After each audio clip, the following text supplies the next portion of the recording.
Good evening, my friends. This is Mark Levin. Because Powell speaks, everything changes. Powell's irrelevant. Nothing changes. So it's stunning to me that Powell would do what he did and do it when he did. I've never been a fan of Powell, as anybody knows who's listened to this program for 5 years. I think he's a petty bureaucrat. He was a petty bureaucrat as Secretary of State.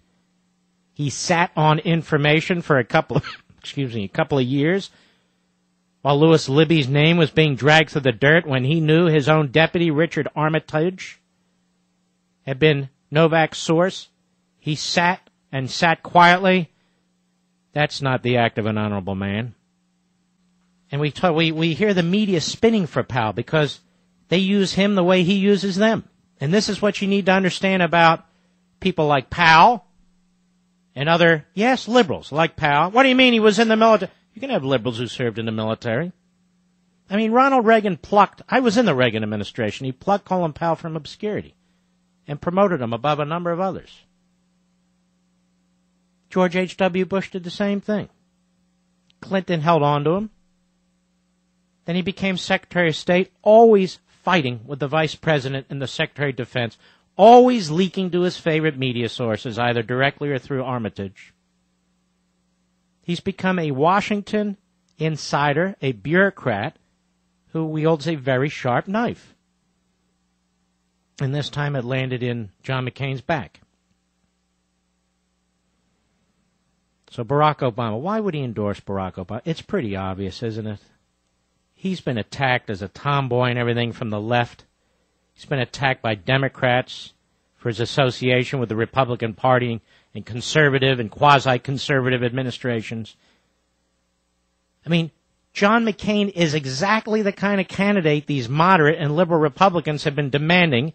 They get him, and then some of them turn on him, like Powell. Now, Powell said a lot of absolutely preposterous things, in fact, reckless things. This has been in the works for months. And he decided to go and meet the press to set up the scenario where he would either ask or they would ask him. He decided to wait till the end of October where it would have the greatest impact. This is all about Powell, whose ego is out of control, as he makes $125,000 to $150,000 a speech and insists on flying on private jets. That's fine by him. So be it. But you need to understand what's going on here.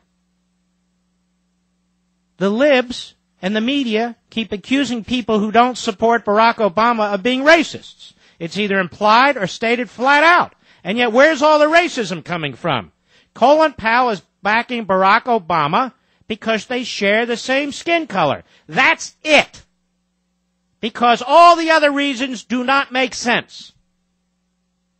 None of them. And it's a disgrace. It's very, very sad. And then they claim to be the progressives. They claim to be modern thinkers. And yet they can't get their minds off of race. They're obsessed with it. And in Powell's case, he's obsessed with not being called any more names from the left. Anyway, I want you to hear Powell. Cut one, go. And I come to the conclusion that because of his ability to inspire, because of the inclusive nature of his campaign, because he is reaching out all across America, because of who he is and his rhetorical abilities, and we have to take that into account, as well as his substance. He has both style and substance.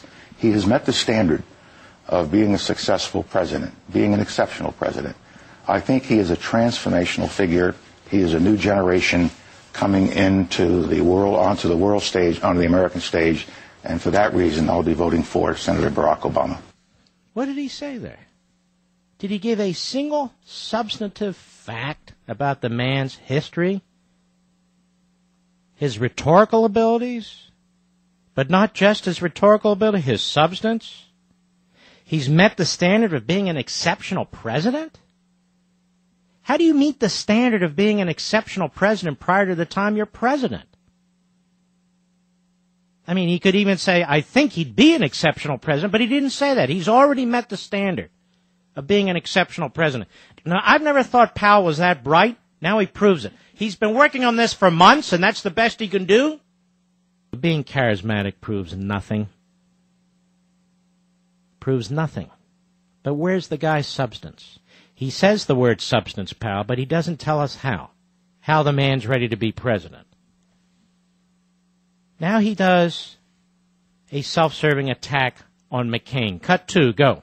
And I've also been disappointed, frankly, by some of the approaches that Senator McCain has taken recently, or his campaign has, on issues that are not really central to the problems that the American people are worried about. This Bill Ayers situation that's been going on for weeks became something of a central point of the campaign. But Mr. McCain says that he's a washed-out terrorist, but then why do we keep talking about him? And why do we have these robocalls going on around the country trying to suggest that because of this very, very limited relationship that Senator Obama has had with Mr. Ayers, somehow Mr. Obama is tainted? What they're trying to connect him to is some kind of terrorist feelings. And I think that's inappropriate. Really? So if somebody had the kind of relationship with Bill Ayers, but say with a Klansman or a neo-Nazi, what would you think about it then, General? What would you think about it then? 7 years is just a little? You're spinning like a liberal. You're not laying out the facts. In fact, you're laying out lies. And if you don't think Bill Ayers is relevant, maybe you should talk to some of the people, some of the families that were affected by the Weather Underground. Maybe you should talk to the families of the 2 cops that they killed and the security guard that they killed. This is an outrageous statement by you. Absolutely outrageous. And you duck it completely. You dismiss Bill Ayers. A domestic terrorist according to our own FBI. Then you dismiss Obama's relationship with him. You try to give him cover on that issue. What a disgrace. No wonder Cheney couldn't stand you. No wonder Rumsfeld couldn't stand you. You have a funny way of approaching reality. Mark, how can you be so hard? Very easily, ladies and gentlemen. The future of this country is at stake on this election. The kind of society that we want. And the fact that this guy Powell is plotting for months, trying to have the biggest splash that he can, and he comes up with this garbage. You bet I'm going to point it out, and he's not done. Oh, and by the way, he says nothing, does he, about the Obama campaign's abuse of Sarah Palin. Nothing.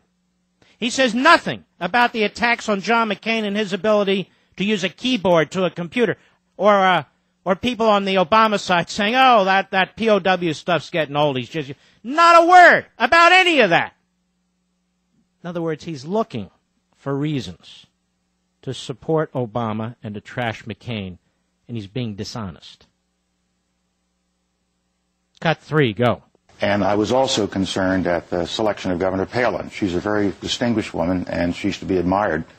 But at the same time, now that we have had a chance to watch her for some 7 weeks, I don't believe she's ready to be President of the United States, which is the job of the Vice President. And so that raised some question in my mind as to the judgment that Senator McCain made. Yeah, this is an attack on conservatives. This is an attack outside the Beltway. Doesn't he just sound like, Gergen and all these other losers? He's going right through the Obama talking points. So Palin is not qualified to be vice president. But Joe Biden is. I'm going to tell you something. Palin can learn the job if it requires learning. Joe Biden's stupid, and you can't learn to be smart if you're stupid. And we'll get into that later. Powell made an ass out of himself. Now, don't get me wrong. In the circles that matter to him, the cocktail circles, the Learjet circles, the speech circles, he feels wonderful. He's going to be complimented by Andrea Mitchell and her husband, by all the MSLSD types. Oh, he'll be feted. He'll be appreciated. Oh, how courageous it was to pile on John McCain and Sarah Palin. Oh, my God, what a courageous man in doing so. 5 secretaries of state.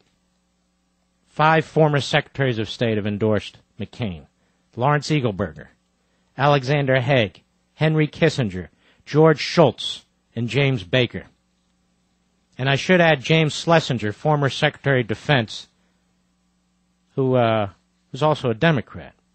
Norman Schwarzkopf, he has endorsed McCain. And a bunch of others, former commandants of the Marines and so forth. Jim Lovell, former astronaut, captain in the United States Navy, retired. Many, many great men and women have endorsed McCain, but they'll keep promoting Powell because he's their favorite Republican.